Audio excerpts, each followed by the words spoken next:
glue took to the paper really well and took to the glass, so I was like, oh, I could actually make something and repeat it. Decoupage just became the thing. You're listening to A Life Creative, real conversations with artists, designers, and other creatives about how they build, sustain, and evolve their careers. If you're new to the show, welcome. I'm Melano Gomez. I'm an interior stylist as well as the host of this show. My professional life has spanned an arc of many creative projects. Throughout my career, I've met so many interesting creators making a living doing what they love. On this podcast, I want to put the spotlight on them and have them share the steps that they took that led them to where they are today. Today's guest is John Derian, an artist, designer, and curator whose name has become synonymous with a poetic kind of home decor. Originally from Watertown, Massachusetts, John moved to New York City and slowly transformed a modest East Village studio into a singular creative universe and retail shop. He is known for his decoupage work, taking antique etchings, lithographs, and ephemera from the 18th and 19th centuries, cutting and layering them into glassware, plates, and art objects, giving them a new life for a modern audience. Over time, John's shop grew into something more than a retail base. It's a curated home goods destination and a champion to small makers and artisans. His brand collaborations have ranged from Target, French ceramic ateliers, and furniture makers. He lives and works between New York City and Provincetown, Massachusetts, and alongside all the vintage treasures and handmade curiosities, John still describes himself simply as a person who loves to collect, share, and transform. And by the way, John's partner, photographer Stephen Ken Johnson, was on our episode 2 of A Life Creative. Welcome, John. Thank you for being on. Good morning. Thank you for having me. I know your story. Would you mind saying again for our listeners who might not know? Boston, right? You're originally from Boston? Yep. Okay. So tell us about that. I am the youngest of 6. We grew up in Watertown, which is a suburb of Boston. Very big Armenian community. My dad's family's Armenians, although my name has been shortened, but not by me. And then, was that an Ellis Island thing? I don't know. My dad's sister doesn't remember, but my dad does, and it makes sense that it would have been John Derian, which means like son of priest. Oh. So now I'm just a priest, I guess. So I was the youngest of 6, and it's funny, we had this little conversation earlier, but I come from a working class family, and I was sort of like the black sheep because I was the only kind of creative one. But I think it's also partly because they just left me alone, and I think I had time to explore that creativity, where I might have not if I was in a different birth order. Which we talked about earlier. We were talking about birth order, and I said I read this thing about, the youngest have a tendency to be the most creative because the older siblings, sort of have the first pick on what they want to do, whether they want to excel scholastically or in sports. And then we are lucky enough to actually, because I'm the youngest as well, and so choosing a creative field. I feel like there's a lot of pressure on the oldest for sure. Because they're so freaked out they're having a child, and they make sure everything's right, and then the next one kind of gets hardly any of that, and then as you go further down the line, I guess you get less and less and less. So you made things. I feel like I've always been doing the same things where like I'd make a fort, rearrange furniture, I'd draw something, I play acted. I had a really crazy imagination. I got in trouble all the time for just being a daydreamer and head out the windows, had bad grades and didn't understand school. So it was not the easiest time and school wise, but nature and all that kind of playing was. So through high school, you felt like it was a hard time, or did you? Up until high school, it was pretty hard, and then high school, I sort of found some friends and did more theater than art, and love theater. That was fun. Stage crew. Yeah. So then you eventually moved to New York City. What was the catalyst to it? To wanting to come? I had always been creative and made things, and in the early 80s I accidentally made and sold some things because a realtor was renting my apartment and saw something I made and asked if she could buy it. So that kind of got me going on the idea of sort of creating things that I could sell, and so I did that. And then I always had 3 jobs at least. Growing up? Yeah, just doing weird things. Even as a young adult, I was a waiter. I worked in a in a shop. I did all those things, and I made things at home. So I kind of never stopped, and basically still never stop because I'm always doing stuff. And then I was thinking it'd be kind of fun. All my friends had moved to New York basically, and so one friend called. I went there in like 1990 to New York, and thought, it'd be kind of good if I had something as like a base income that could be something I could do, that I could, do all these other cool things I wanted to do if I moved to New York. And then I thought, well, maybe I'll try the decoupage. So then that's kind of how it got me. And then I came to New York with a collection, showed it to a store, and they were like, oh, we're going to do a trade show. Can we bring your things to the show? And I was like, what is that? They're like, well, we're going to take this plate and we're going to bring it to a show, and somebody's going to buy it in a store, and they're going to sell it for like double that in retail. And I was like, okay, good luck. So anyways, 3 days later, I got a bunch of orders like equaling like $30,000, which was like a crazy amount of money for me. Were you just beside yourself? Yeah, all me and my friends and I just like made and cut and glued and glued and cut and made things for like a week, and then we just packed it and shipped it and packed it and shipped it. So it was just it was funny. So then that was kind of 1990, and then I worked out of my apartment in New York, and then my friend's apartment became available. Sorry, I worked at my apartment in Cambridge. Then my friend's apartment became available in New York, and I just said, he's like, do you want my apartment? I was like, sure. So then I just moved to Lower East Side, and I lived in that apartment for 20 years. 20 years. Yeah. We did production out of it, and then it wasn't until I was probably like 35 that my work and home were kind of separated finally, because I was worked in my house. When did you first see it, as a kid, or when you were in your younger self? Did you just know about it?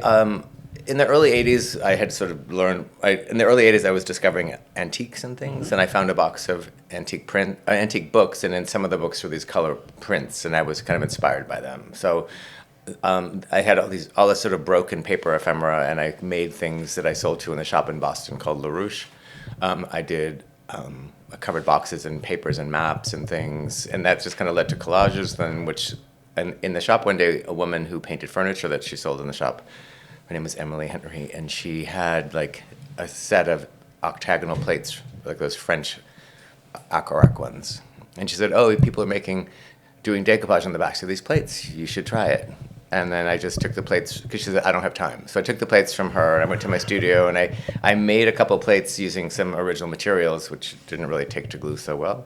And then I brought them into the store, and then they sold. And that was sort of how I kind of got a bit of a bug going. But I also had to figure out how I couldn't really use original materials because right, for a lot of reasons. Yeah.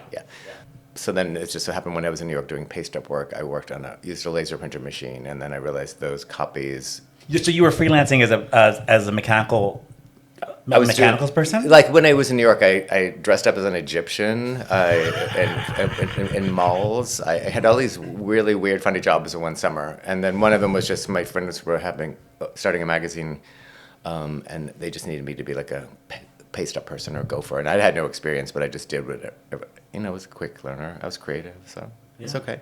And so I was in charge of the color machine, and I made some copies. And then later, when I was at home, I realized that the glue took to the paper really well and took to the glass. So I was like, oh, I could actually make something and repeat it. And until that moment, I'd never had duplicated anything. It was all one-of-a-kind things. Right. So now I had this product that I could actually make multiples of something. So that's kind of what happened.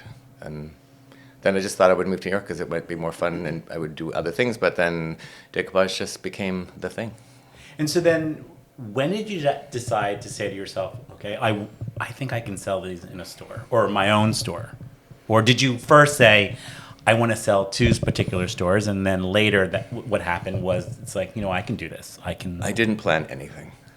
Nothing. So you just kind of do your own thing. All of a sudden, like this woman brought in plates, so I made some plates. I sold some plates. So then I needed to do something, make a collection of something. So I was like, I'll do these plates. So I made a collection of plates, and then I showed them to a store. And then they were like, we want to sell these wholesale, which meant they would go to a store. So then I moved to New York. I had a rep. I had people that came into my apartment every day and made stuff, and we shipped out of my apartment. And then... How many people were helping you at that time? Maybe like 6 or so. Yeah. Seemed like a lot. I would make lunch for everybody, too.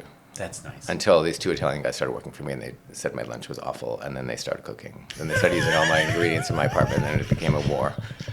It was just like I had roommates forever, kind of. They weren't my roommates, but so what I was going to say was like I started in my apartment, and then downstairs in my building in the Lower East Side, one of those sort of like sunken storefronts, not like a real storefront, was available. So I took that where I then produced my stuff there and had a bigger studio. And I finally freed up my apartment. It was just finally I had a space that was just my apartment and not business.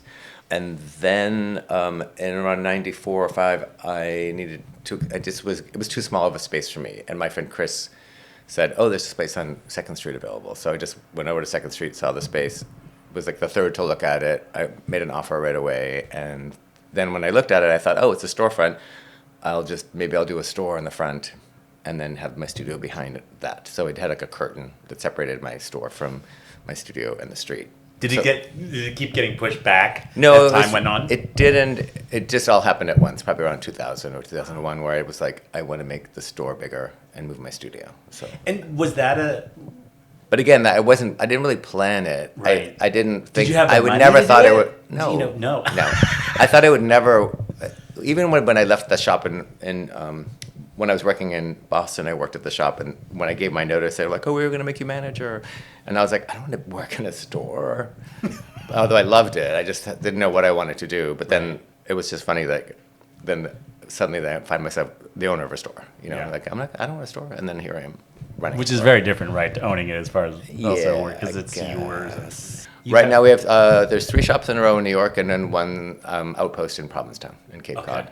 Okay, and then to our listeners, they're very distinct. The 3 shops. Can you briefly describe the first, second, and third ones? Because they're connected to each other. Again, it's all organic, and I didn't plan anything. But I took 1 store, which I've been now 30 years there, and then 2 doors down, they renovated their building. It used to be a carriage house, and they made it a couple stories higher, and they put in a storefront.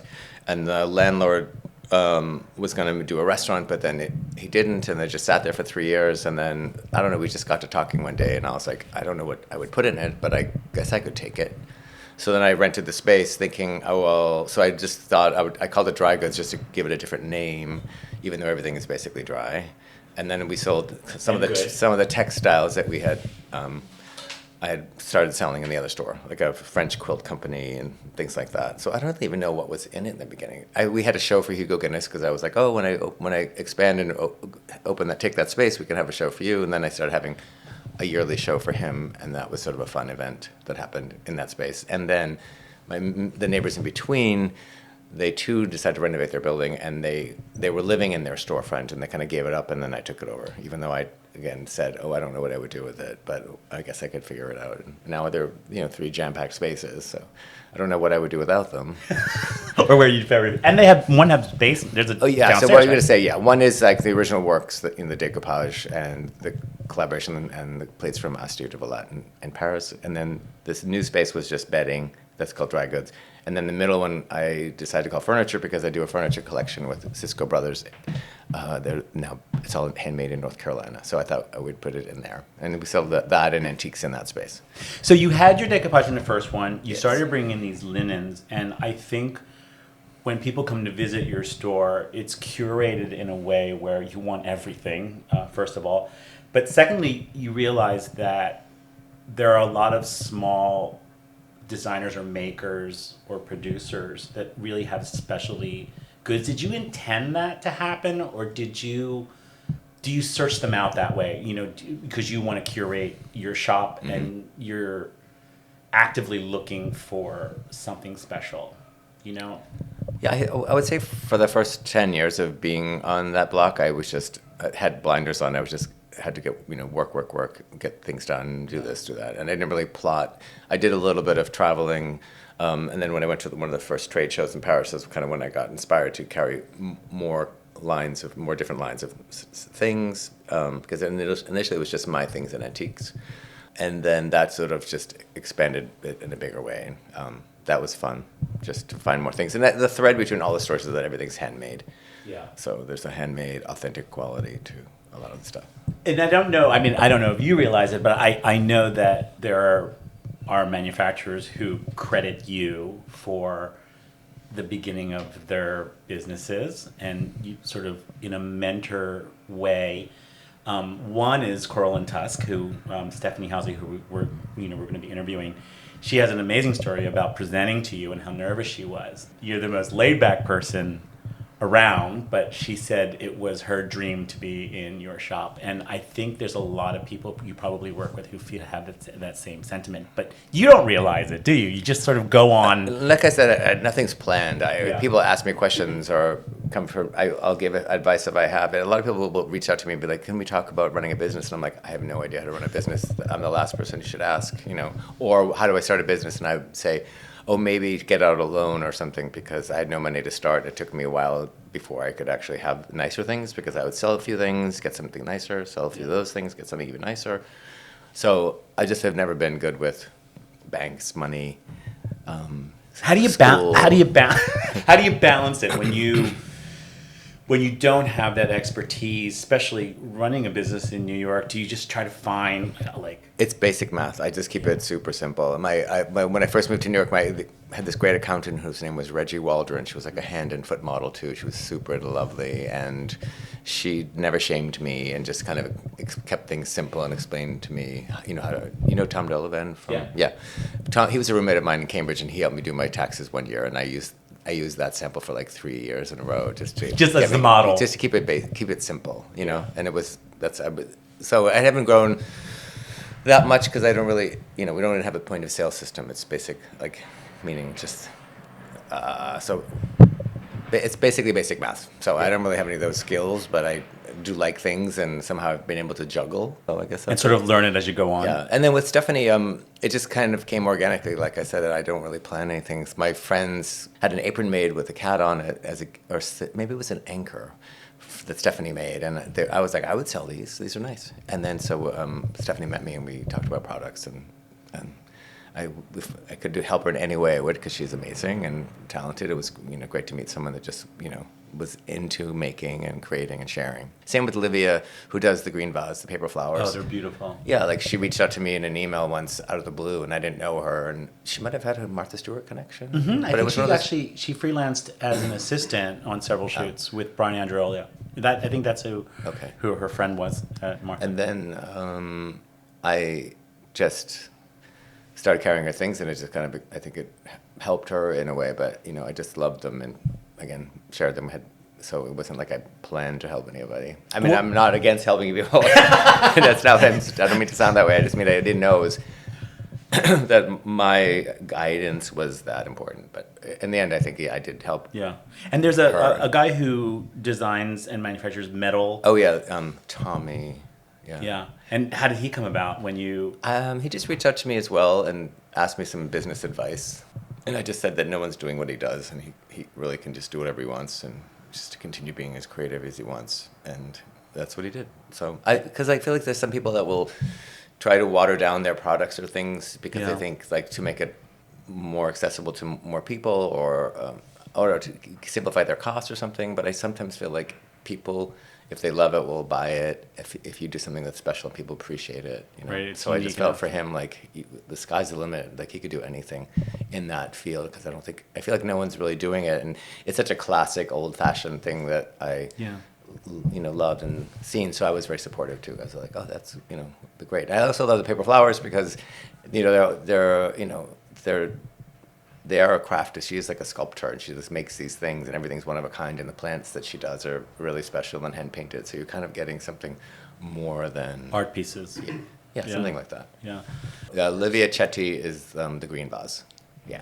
And so if a young person wants to open a store today, we've talked about this a little bit before. Yeah. Sometimes in the East Village, what I love about the East Village is, where we live, is that there are these entrepreneurial tiny stores. And I think it's also space constraint. Nothing larger can go in them. Mm. You mentioned that it's a different time, where to open up a store was a little easier back then. And by today's standards, takes a lot more capital, you think? I just think the rents are really way too high for people, for young people that are just starting out to try to create and sell stuff, which is, I think it's the whole thing that's between banks and landlords and mortgages that people can't seem to escape. But I also feel like there's this whole thing where the city, a big part of the city is just closed and storefronts are close because they can write off that rent from their taxes, and so they don't really have to rent them. Right. But I feel like if that changed, it might help things. So hopefully that will change. But I was saying, like on Orchard Street, I did see a whole bunch of little shops that had opened, and I was happy to see people expressing themselves in ways that you don't really see much more anymore. Like the East Village definitely has all those small storefronts that do that kind of thing, which is great. So then when you're kind of going along, you have your shops, and then you get approached for collaboration. Or does the collaboration start where you said to yourself, you know what, I would like a line with Assia di Volante, to be mine. How does that come about? I mean, do you go into the store and I just loved their things, Yeah. and we sold them well. And then they made these white cans, like they were like regular household cans that are cast, and they're white, and I thought they're the coolest like thing. a tin can? Like a tin can, yeah. So I tried out their stuff a little bit, and then another show later they had these cans, and then I went kind of crazy and ordered a lot more things and a lot more of those cans, and it just became this thing. And then I had a French boyfriend at the time who knew those guys, and I think maybe we were introduced, or I was introduced to one of them, but I kind of, I knew their work from buying it at the show in Paris, but I didn't really know them. And then after the introduction, then we became friendly. We were probably friendly for, 10 years before they said, maybe we should collaborate together. So I didn't seek it out, I didn't even think about it. They just turned to me and said, let's try it. And I was like, okay. And so that's how that happened. And the furniture? How did that? The furniture was a little bit. The furniture was that we were selling small. I would find antique pieces, and we would recover them and then sell them in the shop. And the certain size sofas were popular, and I thought, it'd be kind of fun to make more sofas. So our upholsterer started making some of our furniture, and that was nice. And then I hired a friend, Joan Pope, to help me look for a furniture manufacturer that could take it like one step further, so I could possibly distribute it or do a collection and sell it to people. But although it's just, furniture is like a big deal, so like you don't really want to, I can't really store furniture anyway. So anyways, we approached Cisco Brothers, and then I met Cisco, and he was super lovely, an amazing cook. He said that they would just, do the project. So they decided to, I did a collection with them, and then they showed it at shows, and they manufactured it, and they shipped it. So I didn't have to do that much more. Is that furniture based on? I love the scale of the furniture, by the way. Yeah, they're just really accessible. They're low, which I really really like. And it's funny. I think it's been 18 years when we started it, and I did a show in High Point. And the funny thing about the show was High Point, North Carolina, and everyone kept saying how miniature everything was, and I was like, actually, it's normal size. Yes. And it's just like when you go to those shows, like there are chairs bigger than some of the sofas I make. It's like it's crazy how big some of the furniture is. It's like a Wall-E that. Yeah. Animated movie where they're going around in like giant chairs with giant sodas. That's what it was like to me there. Anyways, but most of the pieces are things I found in my travels. So they're 18th and 19th century French, Belgian, American pieces. And the fabrics to those? Do you hand pick them? We started by offering it only in a flax linen just to keep it neutral, so people could just do what they wanted. And goes in a lot of interiors. Yeah, or they could just. It's always been you can use your own fabric, right? But to show the shapes in the shop, we kept it simple, and then. Sort of kind of by accident, we had some of these fabrics in the store, and I was like, let's cover one of these things and one of these things, and then suddenly printed fabric became really popular in the shop, and people were interested in buying it by the yard and buying furniture covered in some of these things. So it was kind of again, I didn't plan it, so we always had, and then we added a velvet. So we offer the things in the shop in velvet and in linen, but you can choose your own fabric. We just try to keep it simple, but we do some printed fabrics, and it has been. You have a special collaboration with Target, which is more mass than you're probably used to working, with. There's something to be said about doing that only for the affordability of people who don't have the means for something that's bespoke or something that's really expensive. How did that come about? My friend Stephanie, she's works at art department. She's an agent for illustrators, and she was in a meeting with somebody, one of her illustrators, and then something came up, and she's like, "What about John Derian?" And then so it was sort of like at the right time and place, and they were like, "That's a great idea." So we reached out to them, and we had a collaboration. I would say 2008. And it was, I'm pretty hands-on. I make everything, so we had all these ideas for product types. And then I went to my studio and I just made everything out of like cardboard and stuff, and I mocked it all up in 3D, and then I sent it out there, and they were kind of blown away because they're like, no one's ever done this, and they increased the collection because I had made so many things that they liked, that they just, because I did paper frames, I did waste barrels, I did notebooks, I just, you can do a lot with paper. So. And how was the quality for something that was going to be produced in a larger quantity? Oh yeah, even currently, like, I think what they like about me is that I, Detail. stand behind those things, and it helps them too. Like even like some of the cushions that we make that are like a turkey cushion, it's all hand beaded turkey thing, like that. It's a cotton fabric or it's a linen fabric, or the cushions that we do and stuff are cotton and linen. We try to keep the materials basic. Just the melamine, which is a popular thing, which is kind of the only kind of plastic thing, but in there, that stuff's popular too. Well, my sister-in-law bought your Thanksgiving runner, and then she rolled it out, and I said, I know this guy, and she was really excited. And so you have a new line this fall. That's true. Is that right? All the things that we've done together are called in and out programs, where I'm only in the store for like a month. So that's how all the collections have been. Except they only do it one time, but they liked the results, so they had me come back, and then they had me come back again, and then they're having me come back again. That's exciting. Sure, which is fun. But it's they have a great team. They're all super nice. I go to Minnesota a couple times a year to looking at samples and go over ideas. They come here, and those have been a really loving, supportive group that just sort of love the sort of fun of the things that we sort of come up with, and we get to be pretty kooky, and my aesthetic. And then I also have like it helps that I have shops and have history of retail, being a retailer, so it gives me another point of view that is helpful for helping create the products. So anyway, there's a small Thanksgiving coming out, and then a bigger Christmas collection, which you will all have known about by the time this airs. Just a quick pause in the show to ask a favor. Please subscribe, like, and share. It really makes a difference in helping others to find us. Thanks for listening, and if you have any suggestions, you can reach us through our website, alivecreativepod.com, or find us on social. Now back to the episode. John, I want to talk about your studio. You've mentioned it several times. How is that set up? How big is it? How many people are there? And in that place, everything gets designed, right? Yes. So the only thing that I make is decoupage. Oh, yeah. Yeah. Okay.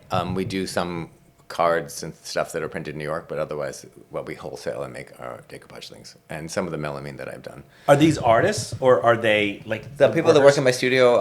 I would say there's probably like 15. I think there's probably 35 total employees. I probably have 35 total employees, but maybe 15 there, and there's a group that just glues, then there's some that just finish product, some of it that do the cutting, some of the one that does the cleaning. So like there's probably like 5 people that touch everything, because my studio guy has to print the materials, then someone has to cut those materials, then someone has to glue those materials, and then the plates get backed, and then they get cleaned, and then they go in a box and get shipped. Yeah, so I have a little studio on 2nd Street that's kind of hidden away, and that's where I design everything, where I have my archives and all my antique papers. What does that look like? Is it just jam-packed? Yeah, it's so jam-packed. It's crazy. And then in front of that used to be storage, but then whatever, long story, our web business grew so much that suddenly it's my shipping facility, and I moved what storage I had.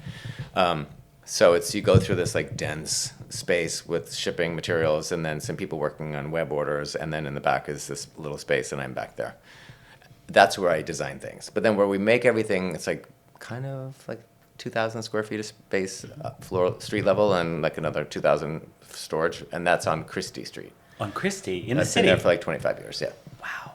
So we can walk back and forth to work, and they can deliver stuff from the store. We can. Oh, that makes sense.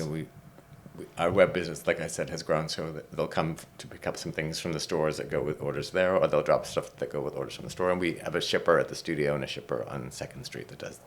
It's almost like how when a bakery has a facility that they can just actually just deliver right to all their locations. I am really lucky because in the beginning I was friendly with a lot of people in the business. Kind of through El Decor and Anita Sarcidi and like John Robshaw and the Habel Construction, Susan and Catherine Habel. But they make products that have to get produced. Like John Robshaw has to get in India. There's all this stuff that has to happen where I can just go to my studio and make something in a day, and I don't have to have inventory. I can just make 10 or 5 or 3 or 2 or 1. So it is a, you know, I have fast results and it's kind of fun and you can control it in a different way. Like if I had to have things made in another country, I don't know how I would figure it out. Yeah, especially with tariffs recently. Not me. Oh yeah, the tariffs. Tariffs. And the imagery that you collect, is that just from years of just scouring through antique books and Yeah, print dealers, antique books, book fairs. I mean, wherever I am, I always have an eye open for something visual, something like a visual. Even at the New York Flea Market, I remember finding on the top of a pile of nothing was this like watercolor of a color sample of like color study, and that became one of my favorite things. How does it feel becoming an adjective rather than a noun? Your name, John Derian, you know, it has a lot of descriptive aspects to it. When people say, you know, they look at an interior, they look at an object, and they say, this is very John Derian. Did you realize that was happening, or did you hear it one day and then you know? I mean, I've heard it. It's funny because I'm always saying it would be great to have some adjectives I could describe what I do, because even today, after close to 40 years of making and doing stuff, I couldn't describe me. I couldn't say, oh, he's eclectic and classic and this. You need it to be 2 words. I can just never come up with them. You did say that you were born in a different, probably should have been born in a different time era, right? Definitely, yeah. So 18th century. 18th century. And your partner, Stephen Ken Johnson, photographer, he feels like he was probably born in the, 20th century? Oh, yeah, 20th century. Well, I mean... Yeah, 1950s. I'm, age-wise, it's like I'm 13 and he's 38. Like he somehow connects to a 38-year-old, and I sometimes I just like a 13-year-old. So now I'm 20 years older than he is, but it's sort of like the roles have reversed. He's the adult and I'm the child, in some ways. And through your career, are there mentors that you admired or sort of helped you along the way? Not really, but I did love I was sort of in awe of the Bloomsbury group in England and all the painted furniture, and in the 80s, like everyone else, I did paint furniture Charleston? too. Charleston House. Charleston, yeah. It was like, let's get stoned and just paint every single surface in this home. And have affairs with each other. Yes. Yeah. What's not the love? It seemed like a great time. So I was definitely interested in that. I actually did some painted finishes for a company for like 8 months. I had was in between jobs, and I took this job, and I mean, it didn't work out great, but I did learn a lot from it. I had so many weird jobs, like working in movie theater, that kind of thing with painted furniture, and somehow just one day they all just sort of made sense. Like they never made sense as they were happening. I just enjoyed them and did them. I didn't think I was going towards anything. It was just, and then it all just suddenly I was like, oh, I'm so glad I did that because I know how to do this. And right. Yeah, you learned something at each job. Yeah. Even the bread and butter jobs. Yeah. Yeah. Exactly. You know, just dealing with even people. working as a waiter just helps you understand people and how, to move through spaces and stuff. So you're running a store in New York City can't be easy. What's the part that you hate the most, or what you really just drives you crazy about it? Is there anything? Staffing has been an issue off and on for the last 10 years, but just finding it's just getting comfortable with the generation of people that are out in the workforce that are different than other people in the workforce. Right. So it took a while for me to figure out how to work with this new generation, and I have a good team right now, so it's good. It's taken a while, but and these are the retail people who are sort of retail. Yeah, mostly retail. It's true. I mean, a lot of the people in the studio have worked there for a while. I had a couple of people. One that was there 30 years, one that was there 25 years. I have a guy that's been there 20 years now, and most of those people are musicians or artists, and we have a few of our artists that work in the shops that as well. Do you still like talking to your customer? Me? When you're in the store? All I do is, Yeah. You like sort of explaining what they're looking at, and I'm all sound bites. We have these. I have my own rules because I never liked shopping. I never liked shopping for clothes because you would come out of the fitting room, there'd be somebody like looking at you, and they'd ask you. You just want to look at yourself. Those pants make your ass look amazing. Yeah. Yeah, it's just too much pressure. And it's sort of like also when you come out, I feel like, don't we have these faces we make in the mirror that you don't want anyone to see, like every day. Do your poses and stuff. And then there's someone standing there, you can't do that stuff. So anyway, so I'm really like, No crossed arms, no hands in pockets. You say hello and goodbye to everybody. Imagine it's like your house. It's very personal here. It's personal for me. It is like my house, and we're a destination. So majority of the people that come into the shops know they're coming into those shops, and they like those kinds of things. So we're all starting on a good foot. So that's great. No hovering, and definitely sound bites. If someone looks at something for more than 5 seconds and you're nearby, you can say, "Oh, that's blah blah blah," but keep walking. Right. So just give them the time to absorb it, and if they want, if you have questions, let me know. Those kinds of things. We don't do a lot of hand holding in the store, because I feel like people that come there are savvy enough to do the shopping. But because we're in 3 shops, I always say every day to everybody is remind people to go next door, because people come into one store and think it's the only store. They just don't even know that there's 2 stores next door, or sometimes some people just go into another store, and then the third store has a downstairs. And people that have shopped there for 20 years don't even know there's a downstairs. Favorite celebrity that's come into the shop? I can't say that. And a lot of FYI, a lot of them do come into the shop and are big fans. I'm really lucky. Yeah, we have a really great customer base. We're really, I feel like I'm really lucky in that. There's just people that like nice things. So, John, we like to ask our guests, what's the best advice you've ever received? And it's a 2-parter. And what advice would you give someone who is getting into what you do? The bookkeeper that I mentioned, Reggie Waldron, had said to me once, like when I was struggling with trying to find someone that could do things I couldn't do, she said, find the people that can do the things you can't do so that you can do your thing well. And if they do their thing well, then it's great. So don't feel bad like you can't, if you're not, say, a business person. Right. Or something. But if you have something, believe in yourself, and then find the other people to help you do the work that you don't like doing, basically. That you're not good at. Yeah, you're not good at. Yeah. It's kind of hard. It would seem clearer than it does right this second. That was what advice, and that was advice you'd give to somebody. But what's the best advice you think that someone's ever given to you? Oh, I think that's the best advice that anyone's ever given to me. Okay. Because also you don't feel bad or guilty that you're not enough or good enough in this or this or this. You can do your thing, but if you can find the right people to help you do your thing, then that's amazing. Yeah. So it's sort of twofold. It's the same. I would say it's the same kind advice. Of the same thing. Okay. Yeah. And then, like I said before, like if you're gonna have a shop, you might want to get some help financially. A backer. You'll get somewhere faster. Yeah. But I feel like I'm the tortoise and the hare. Like I just go slow, and I've sort of done all these things. And there's something to be said about it, because the longevity of what you do is pretty classic. I mean, how many years have you had your shop? 30. 30. Year. When you think about the stores in the 80s and 90s that aren't here any longer. Zona. Remember Zona? That was Santa Fe? Was this Wolfman Gold. Wolfman Gold. Ad Hoc? Ad Hoc. Yeah. Those are like the main stores in Soho. Portico. I was shocked. In Portico. Yeah. That I was shocked. When they left, I was like, no. Or Madder Lake, if you remember them. Yes. Yeah. I remember. Beautiful shop. Do you remember that? I know all those great shops. And, you've lasted through everything, which is... And Paula Rubenstein, Antique Shop, she's still here, and she's amazing. Yes. Yep. Yeah. On Bond? No, she's in my studio building on Christie Street. Oh, okay. Yeah. I have to stop by there. Do you sell online? Oh, yeah. Okay.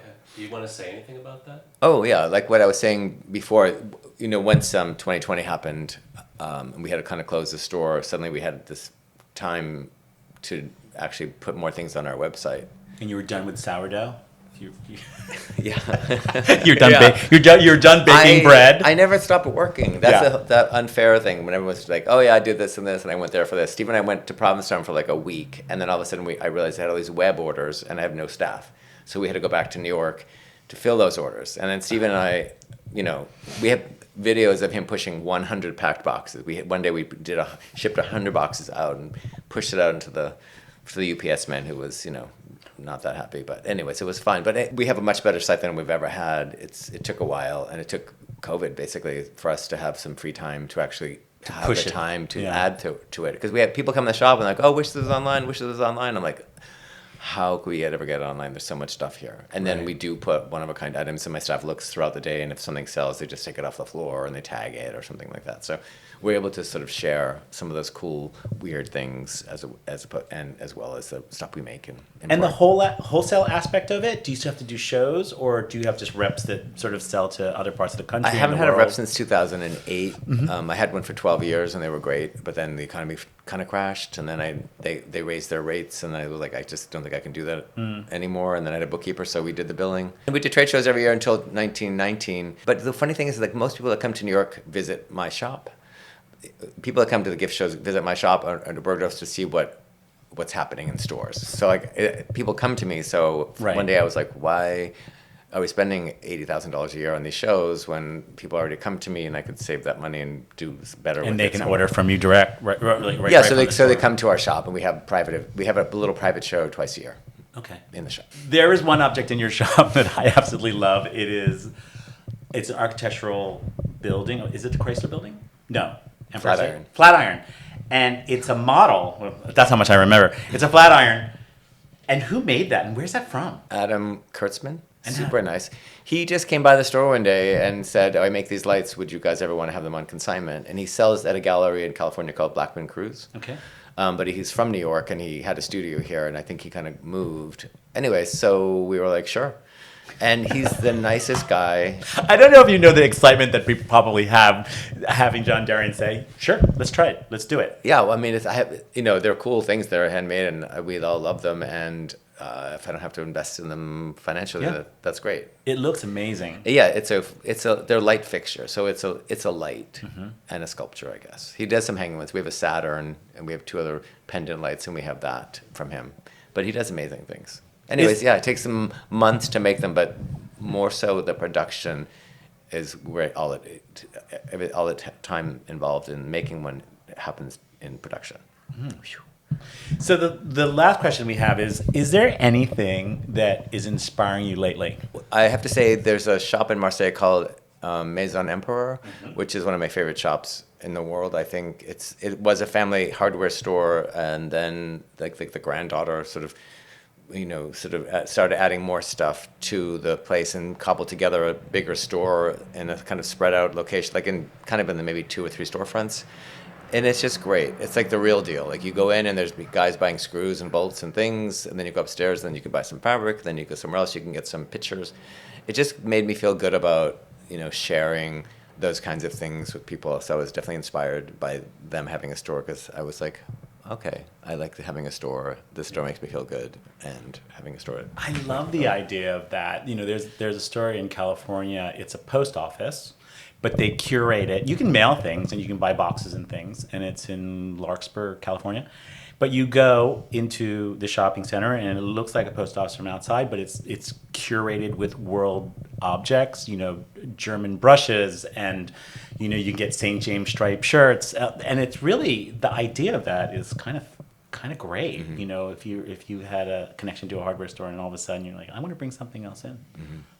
But that is inspiring. I do love a hardware store. I love a good hardware store. Yeah. Any small town, let me at it. Yes, I know. You can find something. I drag my husband Chris every time we're traveling. I go, I have to stop here.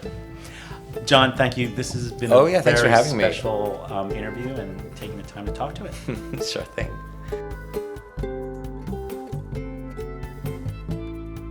If you want to learn more about our guest today, find links and show notes, visit our website, www.alivecreativepod.com. If you enjoyed the show, please consider following or subscribing, commenting, and giving us a like on whichever platform you're listening on. It really helps us grow our audience. Our producer is Chris Kangas. Our theme music was composed by Pierce McIntyre, and a special thanks to all the amazing people at East 10th House Studio.